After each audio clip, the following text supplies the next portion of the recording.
பாசத்தையும் கண்டதில்ல, எந்த குண்டலமும் கூட இல்ல.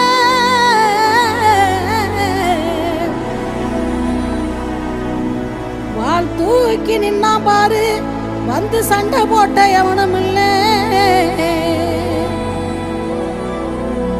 வாள் தூக்கி நின்னா பாரு, வந்து சண்டை போட்ட எவனும் இல்ல.